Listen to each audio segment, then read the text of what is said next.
Hello students, welcome back. We were discussing quadratic equations and we discussed factorization method. Monic, that was easy. Non-monic, that was a bit harder. And we did a couple of examples. And the method I introduced to you was tic-tac-toe method, but that is only one out of probably half a dozen different methods. If you prefer some other method, that's okay, use your own. How about the last problem here? Well, this one is not written in terms of the standard form, where the right-hand side is equal to 0, so you cannot use the factorization directly. Looks like you'll have to break everything off and then put it all back together. Okay, let's break this part up. How do we do that? FOIL. First outside, inside last. First, 2z minus 7. So that's 2 times 7, 14z. Outside, 2z times negative 2z minus 4z squared. Now inside, 3 times 7. Finally, last, 3 times negative 2z. And we have this negative sign here. So I'm going to deal with this negative sign later.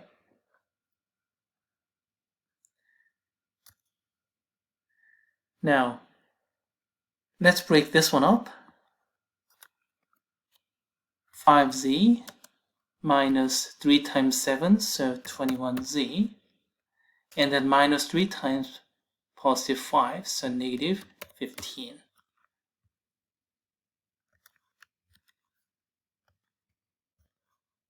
Okay, let's break this up. So minus 14, and then we have sign changes everywhere.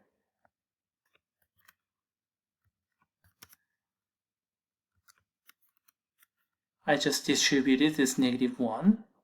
And then, okay, so far so good. And then looks like we'll have to take all the like terms together. 4z squared, that is the quadratic term. And then let's look at the linear terms. Negative 14z, 6z, 5z, 21z. Oh my, it's too complicated. I'll have to do it one step at a time. Negative 14 plus 6, that is going to be negative 8z. 1 minus 21, so that's going to be negative 20. And 5 minus 21, that is negative 16z and minus 15. I hope my mental math is correct. Well, if it is incorrect, maybe just a little bit of embarrassment, and that's about it, so let's just go ahead. So 4z squared and minus 8z and then negative 16z, I have to flip it over. So that's gonna be plus 8z. And then minus 20, I have to flip it over, so plus 15. So that's plus 5 equal to 0. Looks like that's what I'm gonna get. And then if you factor this and complete the problem, you're gonna get what you want.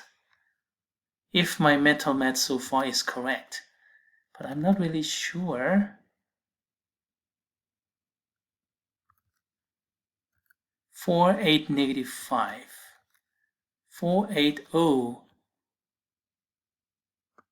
Why did I get positive 5 here? Negative 20 plus 15 is negative 5. Okay, alright, everything is correct now. I made one little mistake at the very last step. Luckily, I was able to correct it quickly. Okay, let's insert the tic-tac-toe. Where is it? Where is it? Okay, let's factor this. 4 times negative 5, first and the third, that's negative 20. And then factors of negative 20 that add up to positive 8. 1 times 20, that never works. 2 times 10, that's it. 2 times 10. And which is negative, which is positive? This is negative 2 times positive 10, so that you can add up to positive 8. Okay, that's done. And then let's fill out this puzzle. All these are multiplication. Let's see, we have to have 2 times negative 1, and 2 times 2, 2 times 5, that's gotta be it. Please check. Horizontally, 2 times negative 1 is negative 2, 2 times 5 is 10. Vertically, 2 times 2 is 4, 5 times negative 1 is negative 5. All good. So let's take diagonal, crisscrossed, 2, 5. So we have 2x plus 5, and the other diagonal, 2x minus 1, equal to 0. So 2x plus 5 is equal to 0, or 2x minus 1 is equal to 0. Therefore, x is equal to negative 5 over 2, or x is equal to 1 over 2. These should be z's, excuse me.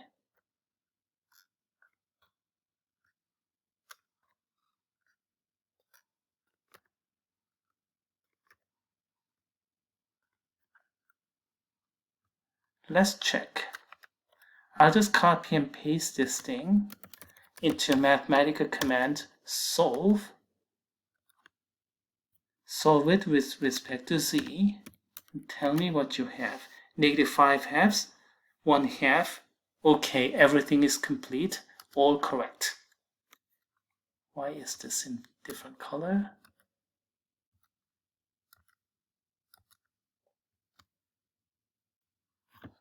Okay, we just did a little bit harder problem. But in any case, they were all quadratic factorization problems. Here's a fundamentally different method, taking the square root. If you have x squared is equal to something, then that's easy, plus or minus square root.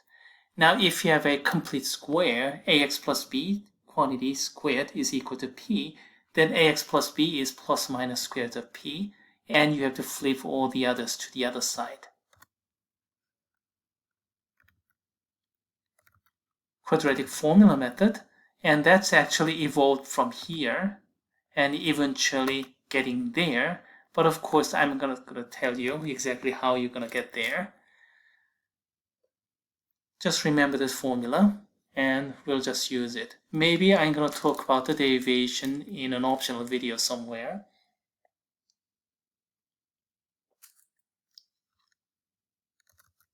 Alright, let's go to some example problems. Okay, here are a couple of example problems. I particularly like the second problem, by the way. But one step at a time. How do we handle this problem? Can we factor it? It's monic, but factors of 4 adding up to negative 6, that's impossible. 1 times 4? No. 2 times 2? No. So how do we handle it? Quadratic formula. X is equals to minus b, so negative of negative 6, so positive 6. And then plus or minus square root b squared, so negative 6 squared, so 36, minus 4ac. 4 times 1 times 4, so 16 over 2a.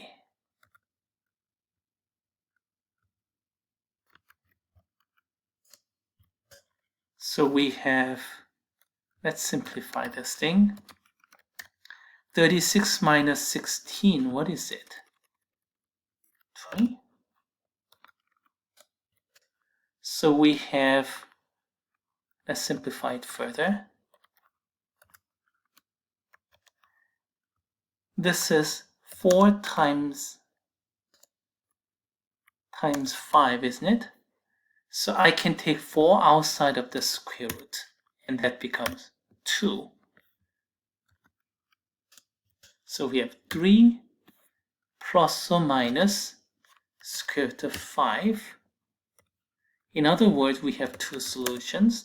X is equal to 3 minus square root of 5, or x is equal to 3 plus square root of 5. Oh, what did I click?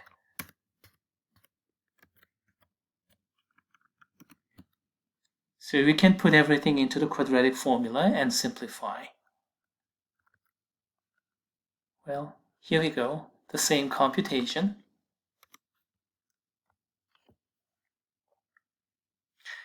Now, how do we do the second problem? This time, everybody can clearly see that the factorization method will not work. We don't have integers, so they don't work.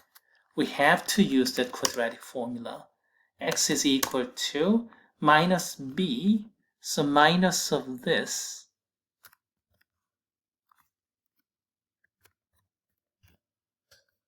already minus, so minus minus plus, and then plus or minus,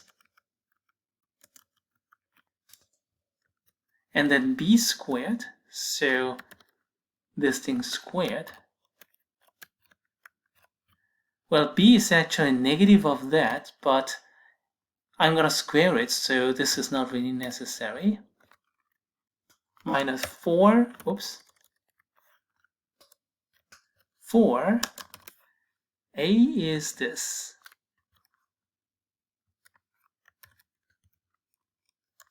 And c is this, including the sign. So negative b plus or minus square root of b squared minus 4ac over 2a.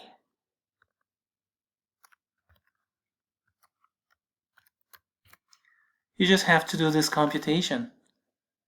By the way, everything is approximate in this problem, so let's use the Wrigley equality problems. Okay, I have a fancy calculator here with me, so let's use that. Mathematica will not handle plus or minus together, so plus, and then copy and paste, and then minus. These are going to be two solutions. Plus, I'm going to get that, minus, I'm going to get that. So I'm going to get x is approximately equal to, and let's copy and paste this thing. That's what I got through computer algebra system.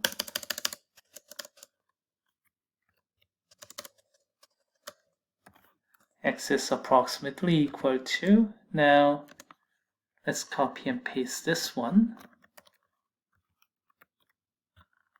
And that completes the problem. You can do this with handheld calculator too. It's just that it's going to be a little bit more complicated and you may end up mispunching, so please check several times. What do we have here? Yes, everything is correct. Correctly calculated.